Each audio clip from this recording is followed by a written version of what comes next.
क्या दोस्तों आपको पता है साल 2021 में किस सिख गुरु के 400वें प्रकाशोत्सव को बड़े ही धामधूम से मनाया जाएगा? हाल ही में इंटरनेशनल लेबर ऑर्गेनाइजेशन की गवर्निंग बॉडी में किसे चुना गया है? सुर्खियों में रहा है उक्खू गांव। उक्खू गांव किसके उत्पाद के लिए पूरे भारत देश में विख्यात है? ऐसे ही 13 बड़ी खबरों को कवर करते हुए हमने आज का बोले तो 27 अक्टूबर का करंट अफेयर का वीडियो तैयार किया है। यह वीडियो लास्ट तक देखें। लास्ट में मैं आपसे एक क्वेश्चन पूछूंगा जिसका आंसर आपको नीचे कमेंट बॉक्स में देना है। और अभी तक आपने हमारी जीके 2020 चैनल को सब्सक्राइब नहीं किया है तो सब्सक्राइब कीजिए, बाजू में जो बेल आइकन है उसे भी प्रेस कर दीजिए क्योंकि आने वाले हर एक वीडियो की अपडेट आपको मिलती रहे। चलिए स्टार्ट करते हैं पहले क्वेश्चन से। केंद्र सरकार ने वर्ष 2021 में निम्न में से किस सिख गुरु के 400वें प्रकाशोत्सव को धामधूम से मनाने का निर्णय लिया है? हमारे प्रधानमंत्री इसके अध्यक्ष हो गए। एक समिति का गठन किया जाएगा और हमारे प्रधानमंत्री की अध्यक्षता में इस समिति के द्वारा 2021 में किस सिख गुरु तेग बहादुर के 400वें प्रकाश पर्व को धामधूम से मनाने का निर्णय लिया गया है। यानी कि इस क्वेश्चन का सही आंसर है तेग बहादुर। और श्री तेग बहादुर सिखों के 9वें गुरु थे, इमेज में आप देख सकते हैं।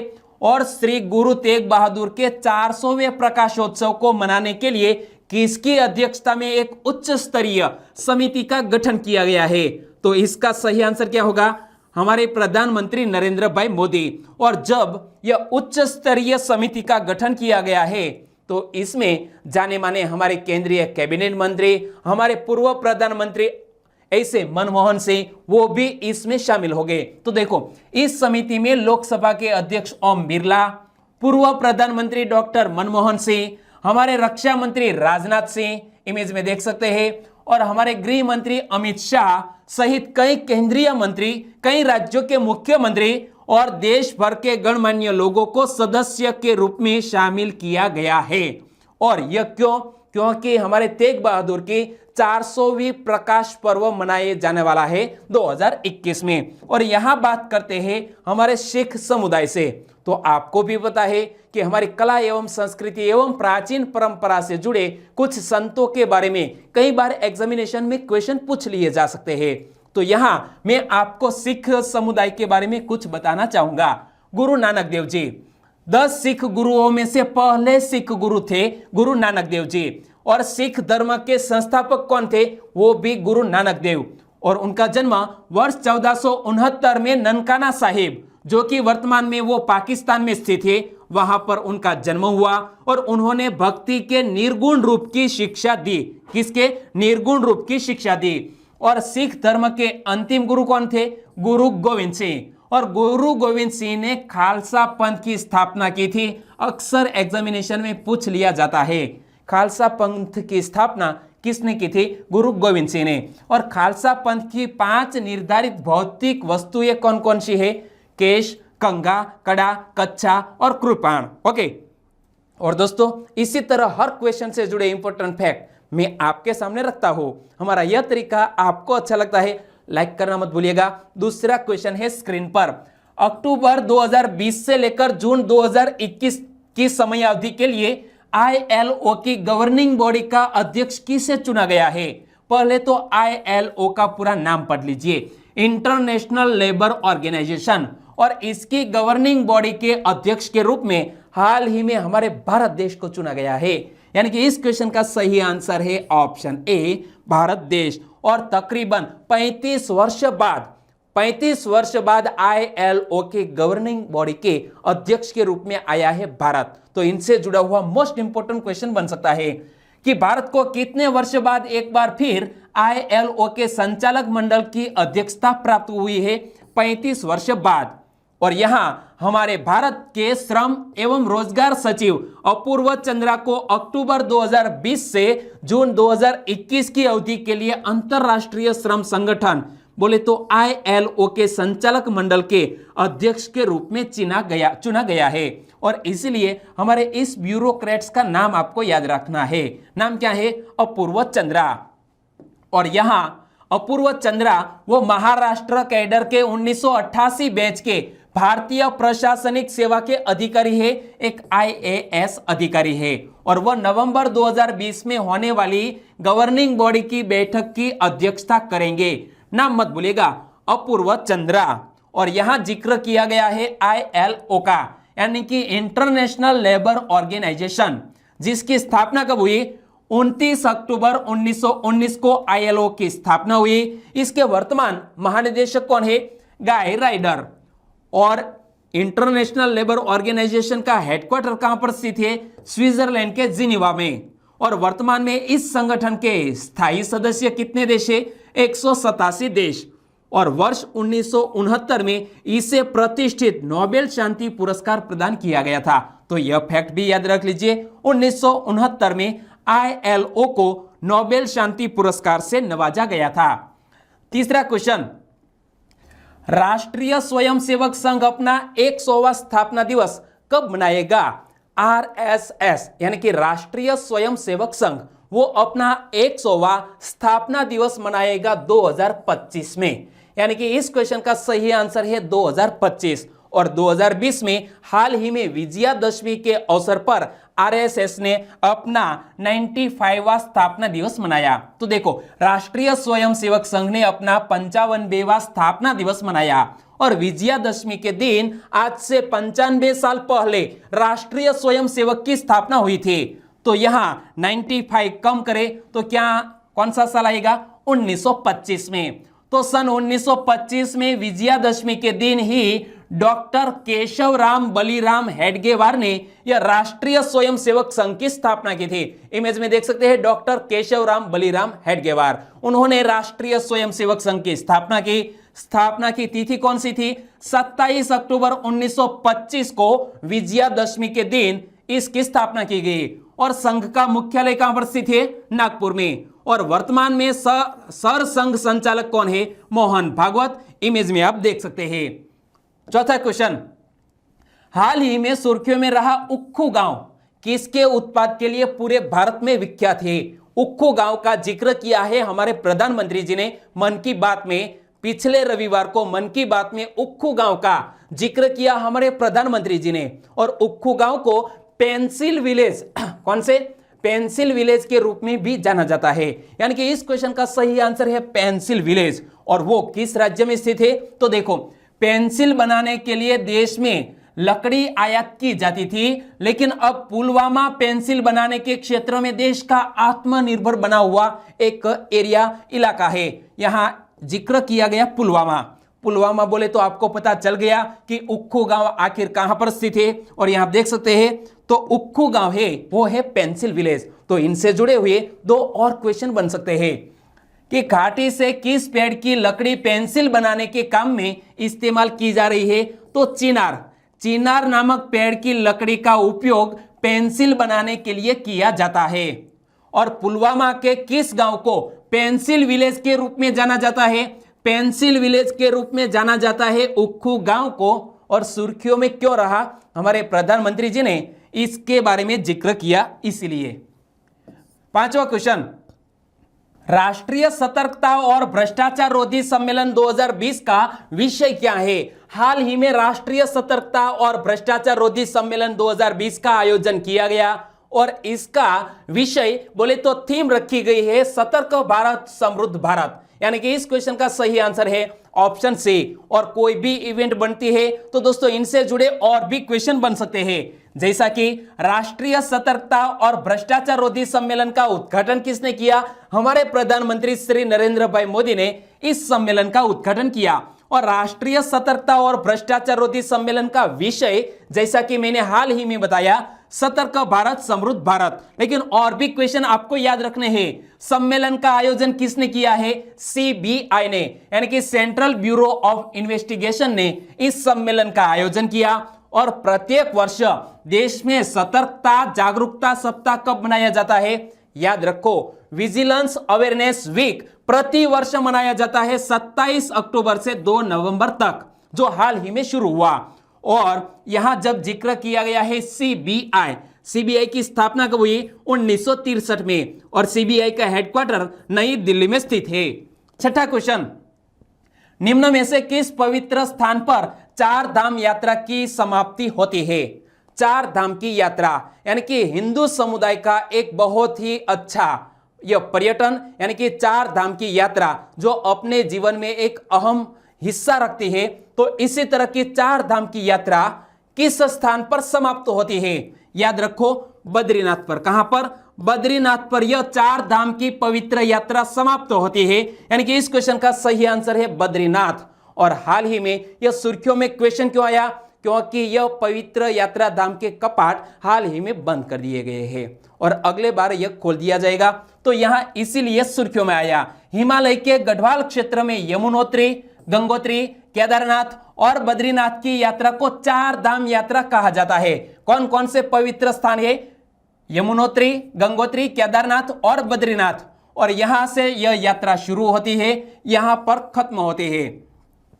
चार धाम यात्रा परंपरागत रूप से कहां से शुरू होती है? याद रखो, यमुनोत्री से। और गंगोत्री तथा केदारनाथ के रास्ते बद्रीनाथ मंदिर पर समाप्त होती है यह पवित्र यात्रा। और इस वर्ष 1,35,000 से ज्यादा तीर्थ यात्रियों ने देवस्थलों के दर्शन किए। और पिछले साल की बात करें तो चार धाम की यात्रा पर रिकॉर्ड 29 लाख तीर्थ यात्री आए थे। लेकिन इस साल कोविड-19 के चलते यह यात्रियों की संख्या बहुत ही कम थी। इस साल 1,35,000, लेकिन पिछले साल कितने थे? 29 लाख। सातवां क्वेश्चन, हाल ही में प्रधानमंत्री ने मन की बात में विकास वर्तुल ट्रस्ट का जिक्र किया। यह विकास वर्तुल ट्रस्ट किस राज्य में स्थित है? हमारे प्रधानमंत्री किसी भी मंथ के लास्ट संडे को मन की बात करते हैं और ऑल इंडिया रेडियो के माध्यम से वो पूरे भारत देश में यह लाइव प्रसारण होता है। और हमारे प्रधानमंत्री जी ने विकास वर्तुल ट्रस्ट का जिक्र किया। वो किस राज्य में स्थित है? गुजरात राज्य में स्थित है। यानी कि इस क्वेश्चन का सही आंसर है गुजरात राज्य। लेकिन विकास वर्तुल ट्रस्ट कुछ ऐसे उम्दा कार्य करते हैं जिनके कारण यह सुर्खियों में आया है। तो विकास वर्तुल ट्रस्ट के कार्यों से गुजरात में बेरोजगार को रोजगार प्राप्त करने में मदद मिल रही है। और विकास वर्तुल ट्रस्ट की स्थापना 1 अगस्त 1975 को हुई। विकास वर्तुल ट्रस्ट की स्थापना किस उद्देश्य से की गई है? छात्रों और युवाओं को नौकरी और व्यावसायिक मार्गदर्शन प्रदान करना इस ट्रस्ट का एक मुख्य उद्देश्य और इसीलिए इसकी स्थापना की गई। और विकास वर्तुल ट्रस्ट पिछले 42 साल से स्कूल कॉलेज के छात्रों के लिए जनरल नॉलेज के एग्जाम छोटे बच्चों से कॉलेज के छात्रों तक ले रही है। और इसीलिए उम्दा कार्य करने हेतु हमारे प्रधानमंत्री जी ने जिक्र किया। और इस एग्जाम के माध्यम से छात्रों को गवर्नमेंट एग्जाम के लिए अच्छी तरह से तैयार हो सकती है। और पिछले 10 साल से 1 लाख से ज्यादा छात्रों ने इस एग्जाम्स में भाग भी लिया। और यह कार्य कर रही है यह विकास वर्तुल ट्रस्ट जो गुजरात राज्य के भावनगर जिले में और भावनगर शहर में स्थित है। क्लियर? आगे बात करते हैं 8वें क्वेश्चन की। वाल्मीकि जयंती कब मनाई जाएगी? वाल्मीकि हमारे हिंदू समुदाय के एक जाने माने संत जिन्होंने रामायण की रचना की थी। और इस साल वाल्मीकि जयंती मनाई जाएगी 31 अक्टूबर को। यानी कि इस क्वेश्चन का सही आंसर है 31 अक्टूबर। महर्षि वाल्मीकि ने आने वाली पीढ़ियों के मार्गदर्शन के लिए रामायण जैसे महाग्रंथ की रचना की। महर्षि वाल्मीकि के आचार, विचार और आदर्श आज न्यू इंडिया के हमारे संकल्प के लिए प्रेरणा भी है और दिशा निर्देश भी है। और हमारे सागर बंधुओं ने एक रामायण सीरियल भी बनाई है, तो बहुत ही एक अच्छी सीरियल है। मानव के उच्च विचार कैसे होने चाहिए वो यहाँ हमें इस सीरियल में दिखाया गया है।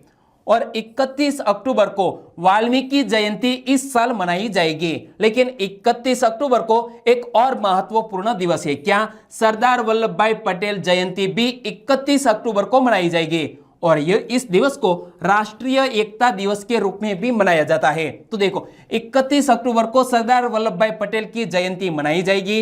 यह दिन राष्ट्रीय एकता दिवस के रूप में पूरे भारत देश में मनाया जाता है। 9वां क्वेश्चन, हाल ही में 64वां धम्मचक्र प्रवर्तन दिवस कहां मनाया गया? प्रतिवर्ष 64वां धम्मचक्र प्रवर्तन दिवस इस साल मनाया गया। लेकिन विजयादशमी के अवसर पर यह धम्मचक्र प्रवर्तन दिवस प्रतिवर्ष मनाया जाता है, जो हाल ही में नागपुर में मनाया गया। यानी कि इस क्वेश्चन का सही आंसर है नागपुर। और यह क्या है, तो हमारे डॉक्टर बी.आर. आंबेडकर साहब ने इसी दिवस के अवसर पर यानी कि विजयादशमी के अवसर पर बौद्ध धर्म को अंगीकृत किया था। तो देखो, डॉक्टर बाबा साहेब आंबेडकर ने विजयादशमी के अवसर पर 1956 में नागपुर की पवित्र दीक्षा भूमि में अपने लाखों अनुयायियों के साथ बौद्ध धर्म को अपनाया था और इसीलिए प्रतिवर्ष यह महत्वपूर्ण दिवस मनाया जाता है। और महाराष्ट्र के नागपुर में दीक्षा भूमि में 64वां धम्मचक्र प्रवर्तन दिवस कोरोना को देखते हुए सादगी और सीमित रूप से मनाया गया। और यहां जब जिक्र किया गया है हमारे बी.आर. आंबेडकर का, तो इनसे जुड़ा हुआ एक और क्वेश्चन बन सकता है, राष्ट्रीय समरसता दिवस कब मनाया जाता है? 14 अप्रैल को, क्योंकि 14 अप्रैल हमारे बंधारण के जनक ऐसे बी.आर. आंबेडकर का जन्म हुआ था। तो इसके बारे में भी कुछ जान लेते हैं। 14 अप्रैल को डॉक्टर भीमराव अंबेडकर की इस साल 129वीं जयंती को राष्ट्रीय समरसता दिवस के रूप में मनाया गया और जन्म 14 अप्रैल 1891 को मध्य प्रदेश के महू नामक गांव में हुआ था। और डॉक्टर बी.आर. आंबेडकर एक विधिवेत्ता थे, अर्थशास्त्री भी थे, राजनीतिज्ञ और समाज सुधारक भी थे और हमारे संविधान के जनक। और हमारे बी.आर. आंबेडकर ने एक किताब लिखी है जिसका नाम है the problem of the rupee. तो यह इसके लेखक कौन है? बी.आर. आंबेडकर। एक और बात याद रखो कि वर्ष 1930 में अंबेडकर ने कालाराम मंदिर सत्याग्रह भी चलाया था। और अंबेडकर द्वारा लिखी गई आखिरी किताब का नाम क्या है? तो यहां पढ़ सकते हैं द बुद्धा एंड हिज दम। क्या नाम है? द बुद्ध एंड हिज दम, जो अंबेडकर द्वारा लिखी गई है आखिरी किताब। 10वां क्वेश्चन, रक्षा मंत्री राजनाथ सिंह ने किस राज्य में भारतीय सेना के जवानों के साथ दशहरा पर्व मनाया?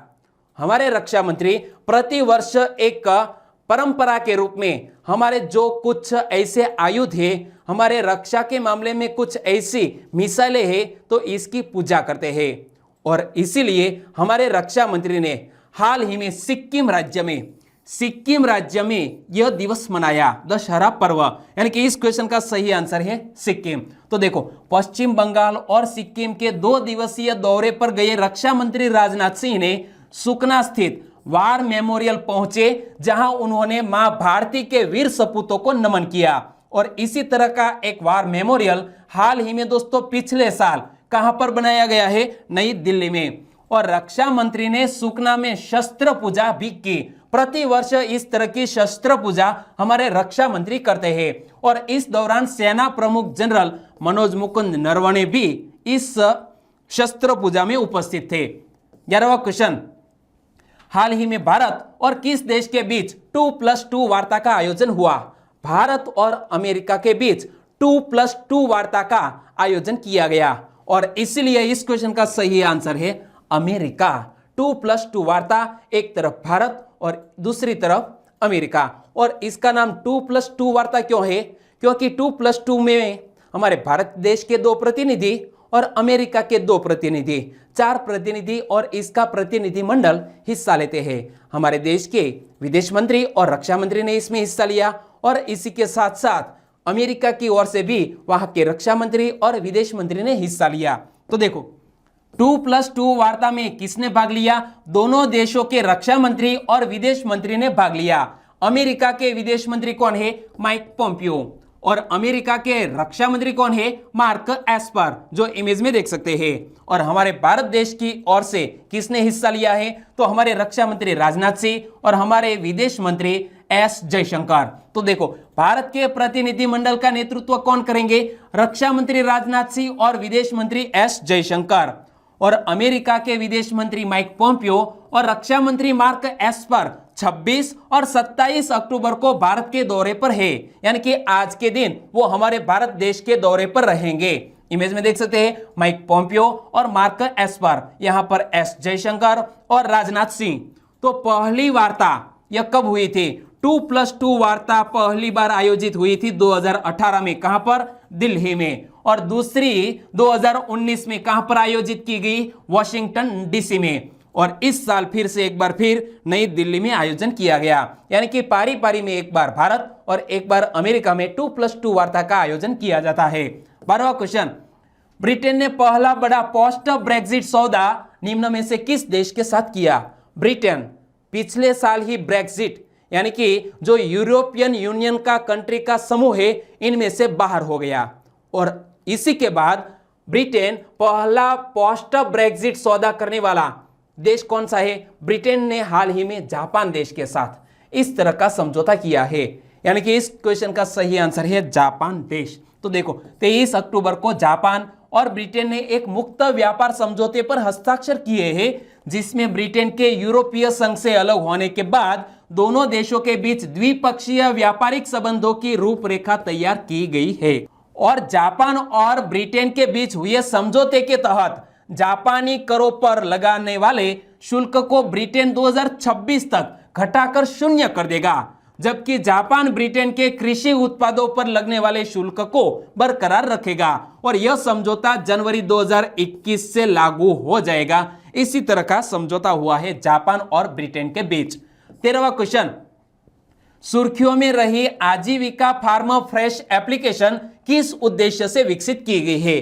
तो इस एप्लीकेशन आजीविका फार्म फ्रेश, इसका भी हमारे प्रधानमंत्री ने मन की बात में जिक्र किया, और इस एप्लीकेशन को विकसित किया गया है क्यों?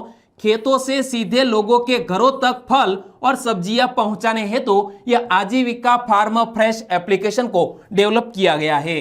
किस राज्य में? झारखंड राज्य में। तो झारखंड में महिलाओं के स्व सहायता जुट यानी कि सेल्फ हेल्प ग्रुप्स ने खेतों में सीधे लोगों के घरों तक फल और सब्जियां पहुंचाई, और इसीलिए कोविड-19 के चलते उनका कारोबार भी चल पड़ा, और उन्होंने आजीविका फार्म फ्रेश नाम से एक ऐप बनाया जिसके जरिए लोग आसानी से सब्जियां मंगा सकते हैं। और यहां देख सकते हैं आसानी से सब्जियां मंगाई जा सकती है, और वो भी फ्रेश। और दोस्तों अब बात करते हैं लास्ट वीडियो के क्वेश्चन की। लास्ट वीडियो में मैंने आपसे क्वेश्चन पूछा था, हाल ही में सुर्खियों में रहे इंदिरा गांधी राष्ट्रीय कला केंद्र की स्थापना किसने की थी? इंदिरा गांधी राष्ट्रीय कला केंद्र, इसकी स्थापना की थी हमारे पूर्व प्रधानमंत्री राजीव गांधी जी ने, यानी कि इस क्वेश्चन का सही आंसर था राजीव गांधी। और यह इंदिरा गांधी राष्ट्रीय कला केंद्र सुर्खियों में क्यों रहा? क्योंकि हमारा नया संसद भवन जिसका नाम है सेंट्रल विस्टा को इस तरह एस्टैब्लिश करने के लिए जिस स्थान पर इंदिरा गांधी राष्ट्रीय कला केंद्र है इसे किसी और स्थान पर स्थानांतरित किया जाएगा, और इसीलिए सुर्खियों में रहा है। और इस क्वेश्चन का सही आंसर दिया है अकरम हसन, योगेश रावत, ओगणिया उत्तम, संजय देव वर्मा, नीलेश गिरी गोसाई, आशीष राउत, प्रिया पटेल, प्रतीक परमार फ्रॉम पोरबंदर से, और पर्वत डामोर। सभी दोस्तों ने इस क्वेश्चन का सही आंसर दिया। इसी के साथ चेतन जे राजपूत, तुषार ओझा, कन्हैया लाल, संदीप उपाध्याय, मुकेश कुमार, करिश्मा पहुंचिया, मेघजी माटिया, कमलेश डोडिया, राठवा पारुल, इन सभी दोस्तों ने भी इस क्वेश्चन का सही आंसर दिया। सभी दोस्तों को सही आंसर देने के लिए बहुत बहुत धन्यवाद। और आज के वीडियो का क्वेश्चन ए रहा स्क्रीन पर, निम्न में से किस राज्य में विजयादशमी को विद्यारंभम दिवस के रूप में भी मनाया जाता है? हाल ही में विजयादशमी का त्योहार बड़े ही धामधूम से मनाया गया, लेकिन किस राज्य में विजयादशमी के त्योहार को विद्यारंभम दिवस के रूप में मनाया जाता है? 4 ऑप्शन आपकी स्क्रीन पर, और सही आंसर देना है नीचे कमेंट बॉक्स में। आंसर देना मत भूलिएगा। और वाकई में वीडियो आपको अच्छा लगा है, हेल्पफुल लगा है, यूनिक लगा है तो दोस्तों लाइक कीजिए, और आपके दोस्त भी इस वीडियो का आनंद ले सके इसलिए फेसबुक, व्हाट्सएप या टेलीग्राम के जरिए इस वीडियो की लिंक शेयर करना मत भूलिएगा। और हमारा फेसबुक पेज भी है, वहां पर आप जाकर इस वीडियो के बारे में पढ़ सकते हैं। हमारी टेलीग्राम चैनल से भी आप जुड़ सकते हैं, और नीचे आपको डिस्क्रिप्शन में सारी लिंक मिल जाएगी। बस छोटी सी उम्मीद के साथ आज का वीडियो यहीं खत्म करते हैं, फिर मिलेंगे नए करंट अफेयर वीडियो के साथ। तब तक के लिए टेक केयर एंड जय हिंद।